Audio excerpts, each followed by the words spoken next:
Welcome back to another trade recap. Today we made $0 day trading. Let's get into it. P&L, bang. Okay. There was one setup today, the only viable setup. I did fade, and the reason being was because we'll get into it. Okay, so coming into the day, obviously we see that we are edging this major sell side on ES, this previous week high. Now, let's just go to the 4 hour. Let's just see what the overall market structure is. So right now we're looking pretty bullish until this previous week high, okay? Now, this 4 hour internal low is pretty protected. So we would need to see price lower to go price higher, okay? So what I wanted to see off open, I was open to this. Boom, like this, something like this, okay? But the thing that I was seeing was ES was lacking many areas to distribute lower. Like, we don't have any P areas we're bouncing off of. So I was like, I don't think we're really gonna get a setup today. That's what I thought, because there's no way that we're going, the only setups I could see are longs, because ES needs to be in a spot of distribution for me personally. So basically, first setup that arises itself off open is this 30-second.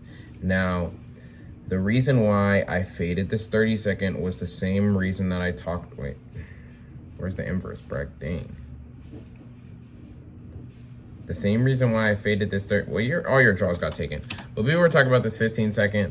The reason why I faded this 15-second right here was because, one, I don't even trade 15 seconds for real, and two, ES is not bouncing off of any PDRA, right? We just look so bullish on ES. We're running all these draws, and now I'm gonna take a trade that is a short on ES, on NQ, when we're looking so bullish on ES. I don't like taking those types of trades. Now, this does end up like somewhat playing out like maybe a break even at best. And yeah, that's just one of the main things I try to avoid. I try to avoid taking trades where ES and NQ are very uncorrelated, or ES never isn't in a spot of distribution. I try to keep these rules very, very, very strict so that I can maintain a higher win rate, if that makes sense. But basically, we're gonna go into here. So we get this push lower, okay? Then we push lower, we dump, right? Now, originally I was looking for longs, okay? Like some form of longs. This short was fine, but there's nowhere for ES to rebalance. Like, there's nowhere like to rebalance lower, and we just left relative equal highs at this previous week high, this major sell side, this sell side right here. This is where it is on NQ. This is where it is on ES. We're trading against a major bearish SMT. Now, this 15-minute forms, okay, right here. Then you see that we are just generating liquidity. We get an internal stop rate, and then we get a 1 minute. This setup is beautiful. This setup is literally perfect, picture perfect, everything you want to see. Literally picture perfect. Absolutely everything you want to see. Literally everything. This is a perfect continuation short model. We are bouncing off a 1 hour bearish fair value gap. We have a sponsored 15-minute. We also have a sponsored 5-minute. It's just a perfect setup. But the thing is that we are lacking, like, and this ends up playing out beautiful setup, right? Like, I just love this. Like, I love this. But what I do not love is what ES was doing at this second. Look at ES. We are trending up. What PD rate are we bouncing off of? A 30-second bearish fair value gap?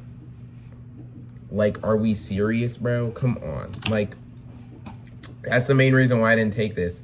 We have this previous week high above, so there's major sell side at your stop loss. You're not bouncing off any PD rate. And I knew if I took this trade and I lost, bro, I would have been like, I would have just been like upset at myself, because like, wow, like, you are really stupid. And like, I saw people hit this, and like, guys, congratulations. Like, if you had the conviction, you had the conviction. and it is more than one RR. So like, I really just did not have the conviction, especially in this price action. I'm defending my capital and only taking stuff that are super, super, super A plus. I try to only take stuff that are A plus at all times, but like sometimes you'll see me taking a B plus setup because I'm just confident in the draw. Well, actually, that's a lie. I only take A plus. Well, I only try to take A plus. Like I don't try to take like these like I only try to take A plus. But basically, this is just like A or A plus. Like I really do not like B minus setups. Like in my opinion, this is A plus. If ES, oh my gosh, if ES was like this, and we were bouncing off like a 5-minute bearish fair value gap right here, bro, I'm literally sending this. I'm sending this junk, bro. What the heck? This is a beautiful setup, but because it's just does not look that good to me. I didn't want to take it. So yeah, the main thing for this trade recap is do not trade. Listen, something that I'm getting a lot better at is I had no FOMO today. Like I saw everybody hitting their, why am I not on F11? I saw everyone hitting their trades, and I was like, dang, like I did look at this trade. I saw this trade and I didn't take it. I faded it.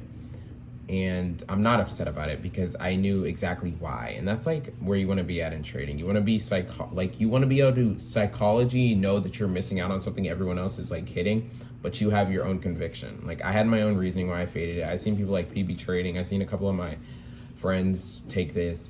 And it's just like, I have conviction. Like I do not care. Like I really do not care that I did not take this setup. Like I'm actually happy that I had enough self-control to fade this.